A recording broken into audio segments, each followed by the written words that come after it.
అయ్యా, దేవుడిచ్చిన ప్రసాదం అనుకుని నలుగురిని కన్నాను. 3 పెళ్లి చేయగలిగానయ్యా.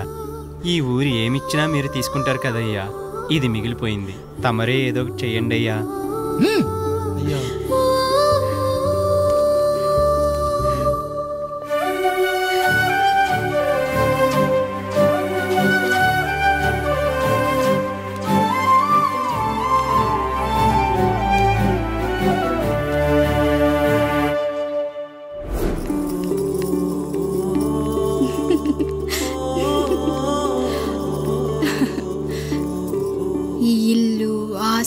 ఇంత గొప్ప భర్త, పిల్లలు, చాలా ఆనందంగా ఉందండి. కానీ నాకు ఒకటే లోటు. మన తర్వాత మన పిల్లల్ని చూసుకోవడానికి వీళ్ళకొక అన్నయ్య కావాలండి. అచ్చం మీ పోలికలతో వీళ్ళకొక అన్నయ్యని కందామండి. నువ్వు అడిగితే కాదనగలనా?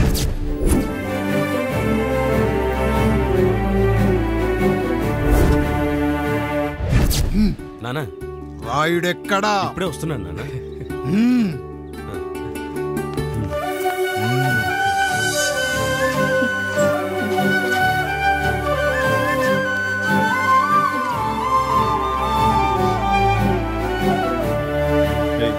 చూడరా, మీ అన్నం మీద పగ తీర్చుకోవడానికి నీకు ఇదే సరైన సమయం. పర్లేదంటావా? ఏం పర్వాలేదు. అయ్యా, ఎరా రంగా, ఏం కావాలో అడగరా. నీకంటూ ఏమి ఇవ్వలేదు, నువ్వు ఏమి అడగలేదు. చెప్పరా. మా అన్నకు నాకు పడట్లేదయ్యా. తోడ పుట్టినవాడని చాలా సహించాను. అడ్డమైన దానాలు చేసి ఆస్తి మొత్తం పోగొట్టాడు. ఇప్పుడేం కావాలరా? కొద్దిగా ఈ కత్తి తీసుకొని వాడిని చంపి పెట్టండి అయ్యా.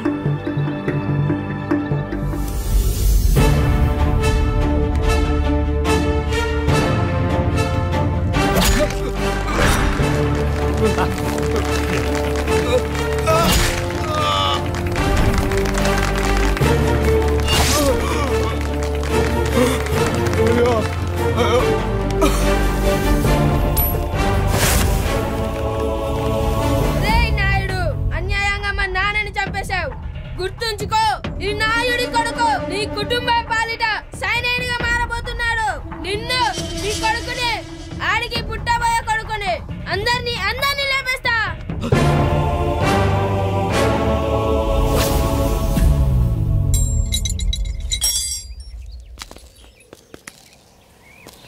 ఏం జరిగింది? మీరు హత్య చేసినట్టు ఇప్పుడే సమాచారం అందింది. తగిన సాక్ష్యాధారాలు పరిశీలించిన పిమ్మట మీకు యావజ్జీవ కారాగార శిక్ష, 2000 రూపాయల జరిమానా విధిస్తూ అరెస్ట్ చేస్తున్నాను. అయ్యగారు నా కోసం చేసిన త్యాగాన్ని హత్య అంటుందా మీ చట్టం? ఇదెక్కడ న్యాయం? మనిషికి ఇచ్చిన మాట నిలబెట్టుకుంటే అరెస్ట్ చేస్తారా? ఏ దేశంలో ఉంది చట్టం? నన్ను ఏం చేయమంటారు రాయుడు గారు? 9వ తరగతి చదివి ఊర్లో గాలికి తిరుగుతున్నా నన్ను మీ మనిషి ఒకడు పోలీస్ స్టేషన్లో ఉండాలని నన్ను ఎస్ఐన్ చేశారు. సాటి మనిషిని స్వేచ్ఛగా హత్య చేసుకోవాలని దౌర్భాగ్య స్థితిలో బతుకుతున్నాం మనం. మీరు చేసిన ఈ గొప్ప పనిని అర్థం చేసుకునే సంస్కారం, విజ్ఞత, విజ్ఞానం మాకు లేవు సార్, మాకు లేవు.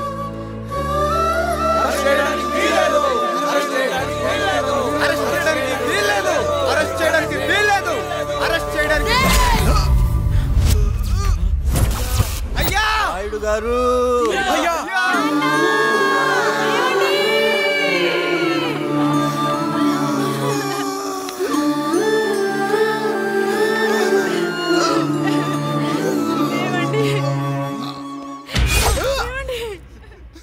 నొప్పిగా ఉందిరా.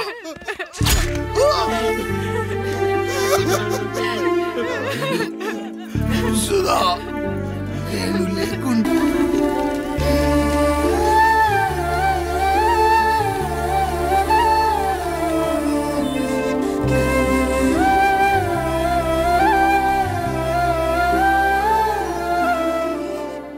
ఇందు మూలంగా 50 మందికి తెలియజేయనిదేమనగా, ఊరికి కొత్తగా వచ్చిన యాండ్రాయిడ్ తన తండ్రి పెదరాయుడు అని ఆస్తిలో వాటా పంచమని రచ్చబండిని ఆశ్రయించడం వలన గ్రామ పెద్దలందరూ రేపు 11 గంటలకు రాయుడు గారింటికి రావాల్సిందిగా కోరుతున్నాము.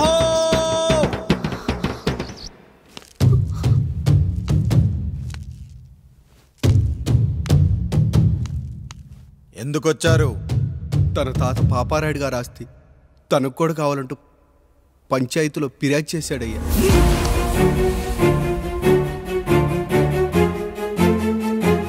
మస్తా గారు ఆ దస్తావేజులు ఇవ్వండి. అయ్యా మరి మా సంగతి ఏంటి? అడగరేంటి? అవునన్నయ్యా, ఈరోజు మీ పన్మేష్ కొడుకొచ్చాడు, రేపు ఆ పాలదం కూతురు వస్తుంది. ఇలా వచ్చినోళ్ళంతా మీ సంతానమే అని తెలిసాక అదిగో ఆ కాముడు చెప్పినట్టు మా ఆయన వాటా కిందో బాత్రూము, నాకో సబ్బు బిల్ల, నా పుట్టబోయే బిడ్డకు ఒక బొట్టు బిల్ల, ఇదే మిగులుతుంది. అయినా ఊరి జనాభా కన్నా అన్నయ్య పిల్లల సంఖ్య ఎక్కువైపోతుంది. వాళ్ళందరూ ఇంటి మీదకి వచ్చే లోపు మా ఆస్తి మాకు ఇచ్చేస్తే మా బతుకులు మేము బతికేస్తాంగా. అవునన్నయ్య, మా ఆస్తి మాకు కావాలంతే. ఎవరిని పట్టుకుని ఏం మాట్లాడుతున్నారయ్యా? ఉన్నప్పటి నుంచి ఆయన మిమ్మల్ని సాగుతూ ఉన్నారు. ఈరోజు పెరిగి పండయ్యాక మా దారి మేము చూసుకుంటా ఉండడం న్యాయం కాదయ్యా, న్యాయం కాదు. ఏ ఆయన నీకో కొడుకునిచ్చాడా? వాడి పేరేంటి? ఐఫోనా? ఎరా ఆస్తి కావాలా? 4 బ్రష్లతో తోముకుంటే ఎక్కడ విడిపోతామో అని నా బ్రష్ టూత్ పేస్ట్ నీకు త్యాగం చేసినప్పుడు అప్పుడు అడగాల్సిందిరా అన్నయ్య ఆస్తి కావాలి అని. ఎరా నేను వాడిపారేసిన లంగోటాలు మార్చి మార్చి చొక్కాలు చేతిగుడ్డలుగా వాడారే, అప్పుడు అడగాల్సిందిరా అన్నయ్య ఆస్తి పంచు అని. నువ్వు 6 నెలల పసిగందుగా ఉన్నప్పుడు పాల కోసం ఏడుస్తుంటే నిన్ను తీసుకెళ్లి పశువుల దొడ్లో కట్టేశానే, అప్పుడు అడగాల్సిందిరా అన్నయ్య నాకు ఆస్తి కావాలి. మా తండ్రి గారు పాపారాయుడు పోలికలు నాకు, నా పోలికలు ఆండ్రాయిడ్కి. అసలు మా కుటుంబంలో ఏ పోలికలు లేని మీకు ఎందుకు ఇవ్వాలరా ఆస్తి? ఆస్తి లేదు, గీస్తి లేదు. Get out, get out, get out, get out, get out, get out అని నేను అనొచ్చు, కానీ అనగలనట్రా? అనలేను. ఎందుకంటే మీరంతా నా తమ్ముళ్ళు, నా చెల్లెళ్ళు. రక్తం తాగిన దోమ కూడా వెళ్ళేటప్పుడు కృతజ్ఞతగా ఏ మలేరియానో టైఫాయిడో వదిలి వెళ్తుంది. కానీ రక్తం పంచుకొని పుట్టిన మీరు ఈ అన్నయ్య కోసం ఆస్తి కూడా వదల్లేకపోతున్నారు కదరా. గుమస్తా గారు, నా యావదాస్తి నా తమ్ముళ్లకు చెల్లెళ్లకు వాళ్ళ పేర్ల మీద రాయండి. నాకు చిల్లి గవ్వ కూడా అక్కర్లేదు. ఇక ఈ ఇంటికి నాకు ఎటువంటి సంబంధం లేదు. లక్ష్మి, సావిత్రి, మీ చీరలు విప్పేయండి. ఇక్కడికి వచ్చేటప్పుడు ఏ చీరలు కట్టుకున్నారో వెళ్ళేటప్పుడు కూడా అదే చీరలు కట్టుకోండి. వెళ్ళిపోదాం. దస్తావేజులు తీసుకురండి.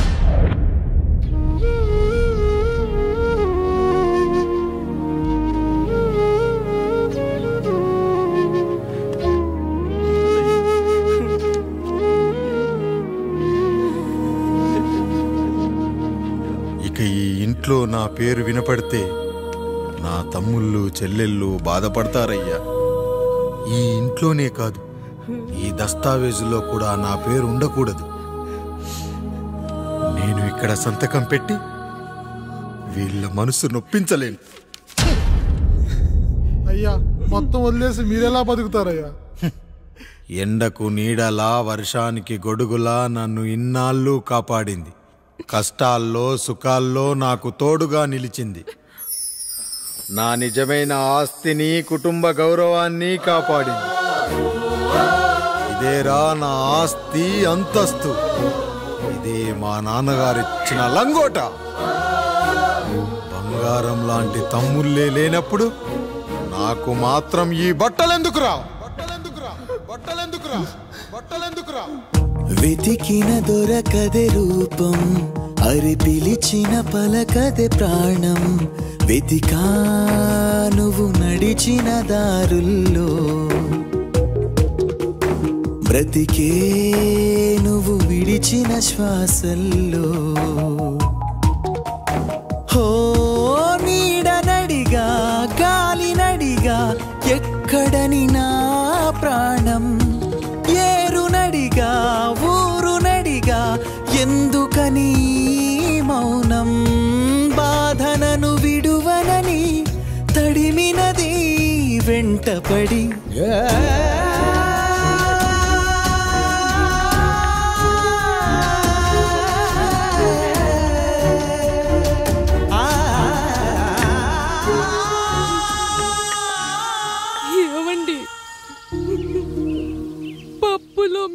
చెమట పడుతుందండి. ఇడ్లీలో 2 చెంచాల ఉప్పు తగ్గించు లక్ష్మి. ఎలాగో మనం పేదోళ్ళమే కదా, కనీసం ఉప్పు ఖర్చైనా తగ్గుతుందనుకో.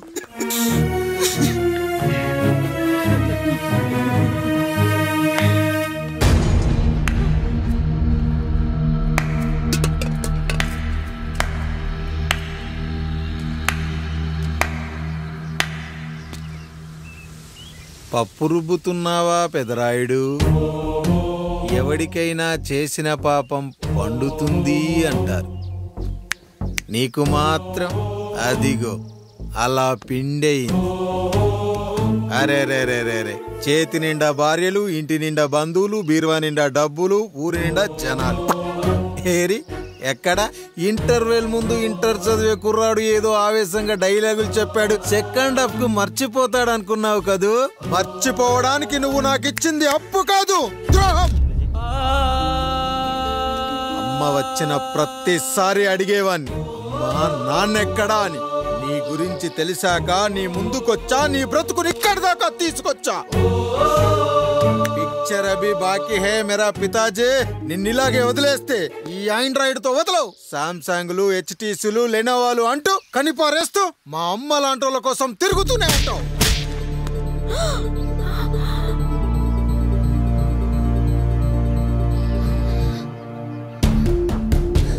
అమ్మా అమ్మా, ఛీ, నన్ను అలా పిలవకురా. ఎవరిని పట్టుకొని ఎన్ని మాటలు అంటున్నావురా? రాయికి వరమిచ్చిన రాముడు దేవుడైతే, ద్రౌపదికి చీరిచిన కృష్ణుడు దేవుడైతే, నాకు బిడ్డనిచ్చిన ఆయన కూడా దేవుడేరా. ఏంటి ఇలానే వదిలేస్తే బిడ్డల్ని కంటూ వెళ్తాడా? అసలు ఆయన కంటూ సొంతంగా ఒక్క బిడ్డ కూడా లేడురా.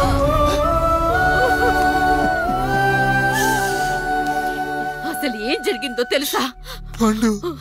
మీరుండండి అయ్యా, ఉండండి. మొదటి భార్యని చేసుకున్నాక పిల్లలు పుట్టలేదని రెండో పెళ్లి చేసుకున్నారు. ఆవిడకి పుట్టలేదు. మూడోసారైనా తగులుతుందనుకున్నాం, తనకే పుట్టలేదు. పిల్లల కోసం పెళ్ళాలని మార్చాడే కాని వాళ్ళని వదిలేయలేదురా. అదిరా మా పెద్దయ్య మనసు. ఆయన దగ్గర బాణం ఉంది కానీ లేదురా. అసలు నీ తండ్రి ఎవరో నీకు తెలుసా? తెలుసా? ఇదిగో ఈ కాముడేరా నీ తండ్రి. గేదె నల్లగా ఉన్నంత మాత్రాన పాలు తెల్లగా ఎలా ఉన్నాయనే కదరా నీ ప్రశ్న. దానికి సమాధానం చెప్పాలంటే, ఒక వర్షం కురిసిన రాత్రి నేను 9వ నెల బాలింతగా ఉన్నప్పుడు. పండు పండు, ఇదిగో. ఏమిటండి ఇది?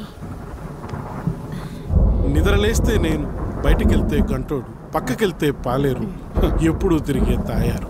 రోజు మమ్మల్ని చూసి చూసి బిడ్డ కూడా జిడ్డు మొహం వేసుకుని పుడతాడేమో అని భయంగా ఉంది. కడుపులో ఉన్నప్పుడు మనం ఎవరి మొహాలైతే చూస్తామో అచ్చం వారి పోలికలతోనే పుడతారంటారు. పొరపాటున నా పోలికలతో పుడితే? అదేంటి కాముడు, నీకేం తక్కువ? జుట్టు ఉండాల్సిన చోట లేకుండా అవసరం లేని చోట విపరీతంగా పెరిగిపోతుంది. మనకు పుట్టబోయే బిడ్డ గొప్ప అందగాడై ఉండాలి. ఇదిగో రోజు ఈ దేవుడి ఫోటోలు చూడు, వాళ్ళలాగే అందంగా పుడతాడు. కడుపుతో ఉన్నప్పుడు ఎవరి ఫోటో చూస్తే ఆ పోలికలతో బిడ్డ పుడతాడా? కనిపించని దేవుడి పోలికలు నా బిడ్డకెందుకు? ఈ ఊరికి దేవుడు రాయుడు. నా బిడ్డ ఆయనలాగే పుట్టాలి, ఆయనలాగే పుట్టాలి.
వచ్చావు? అయ్యా, తప్పు జరిగిపోయింది పెద్దయ్యా. ఏం జరిగింది? అసలే నువ్వు ఒట్టి మనిషి కూడా కాదు. ఒక్కసారి ఇటు చూడండి అయ్యా.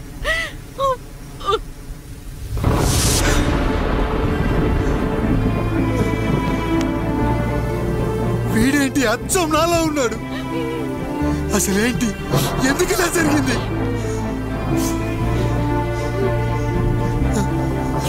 నువ్వు ఎప్పుడైనా చీకట్లో పంపు సైడ్ దగ్గరికి వచ్చావా? మరి అమలాపురంలో శివాలయం దగ్గర రత్నాలు నీకేమైనా అమ్మవుతుందా? లేదు. పిఠాపురంలో పద్మ, రామాపురంలో లక్ష్మి, కాకినాడలో సుజాత. అయ్యో దేవుడా, అసలు ఇదంతా ఎలా జరిగింది పండు? అయ్యా, ఇదంతా కాముడి వల్లే అయ్యా, కాముడి వల్లే. కాముడా? కాముడు కుటుంబానికి నాకు ఏం గుర్తు రావట్లేదే. ఎన్నని గుర్తు పెట్టుకోగలను నేను మాత్రం. అయ్యా, అది కాదయ్యా.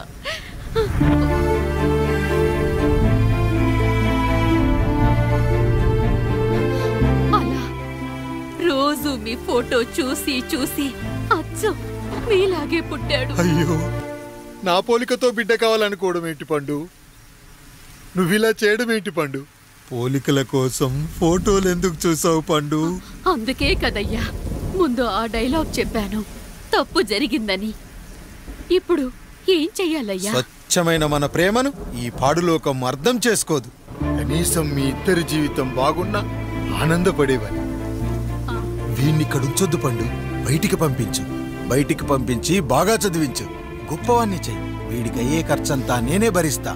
అవసరమైతే ఆ డబ్బు కాముడి జీతంలో కట్ చేద్దాం. అయ్యా, వెళ్లే ముందు వీడికొక పేరు పెట్టండి అయ్యా. వీడు ఇంకో రాయుడు, అంటే ఇంగ్లీష్ లో అండ్ రాయుడు, అండ్ రాయుడు.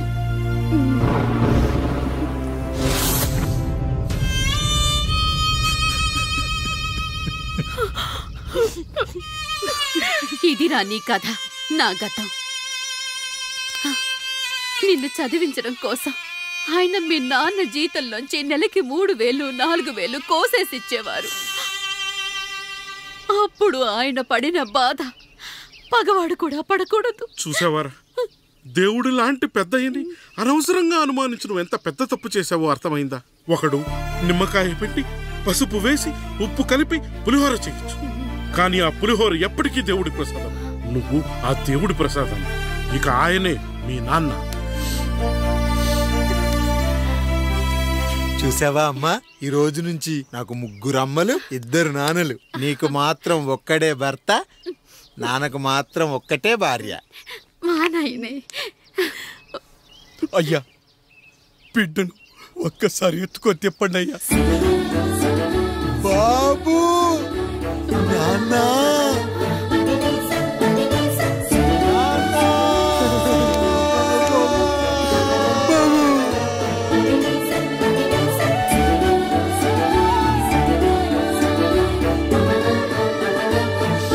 నన్ను క్షమించు నాన్న. ఇప్పటికైనా నిజం అర్థం చేసుకున్నావు. అది నాకు చాలురా, చాలు. చాలదు నాన్న, నిన్ను ఏలెత్తి చూపిన జనంతో చెయ్యెత్తి దండం పెట్టించాలి. అన్నయ్య కంటే ఆస్తు ముఖ్యమనుకున్న మన కుటుంబానికి గుణపాఠం నేర్పించాలి. ఇక నాకు వదిలే నాన్న, నేను చూసుకుంటా.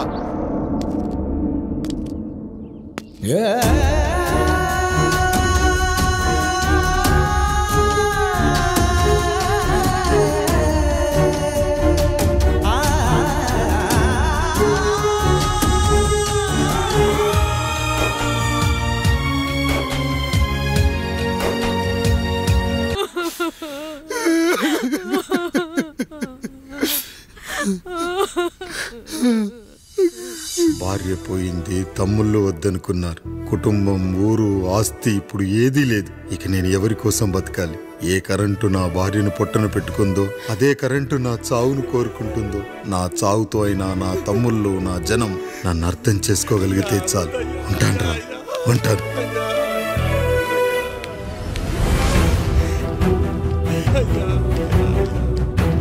అయ్యా అయ్యా రండయ్యా, పెద్దరాయుడు గారు చనిపోతున్నారయ్యా. రండయ్యా, మీరన్న వచ్చి ఆపండి అయ్యా. అయ్యా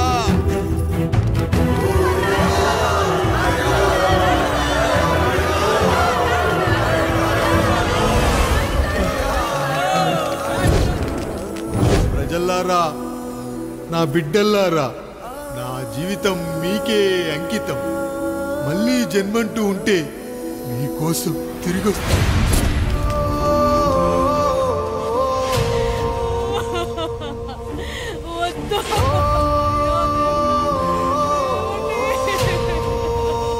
వద్దయ్యా, వద్దు, వద్దయ్యా, వద్దయ్యా.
ఎవడొస్తాడు? నిన్ను కాపాడటానికి ఎవడొస్తాడు? వేసేట్రా.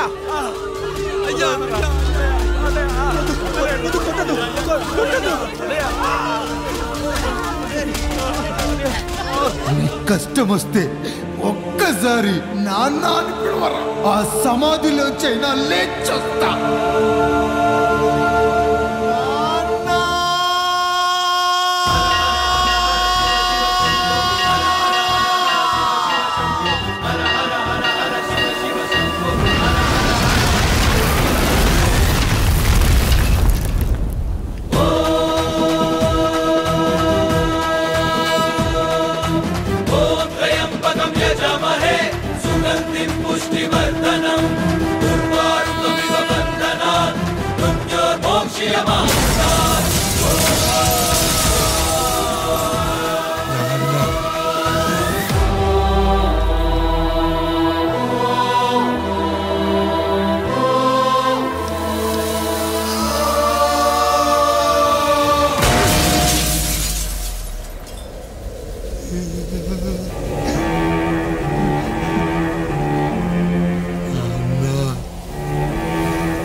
శంభో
లేచి నిలబడండి, కొట్టండి, గట్టిగా కొట్టండి, కసితీరా కొట్టండి. ఈ చిత్రంలోని నటులను, సాంకేతిక నిపుణులను ఎక్కడ పడితే అక్కడ కొట్టండి. కనిపించిన ప్రతి చోట కొట్టండి చప్పట్లతో. విడివిడిగా ఉన్న వ్యక్తుల మధ్య బంధాన్ని నిలిపేది కుటుంబం. విడిపోయిన కొబ్బరి ఆకులను కలిపి ఉంచేది కొబ్బరి మట్ట. కుటుంబం కోసం నిలబడ్డ ఎందరో అన్నయ్యలకు మా ఈ చిత్రం అంకితం.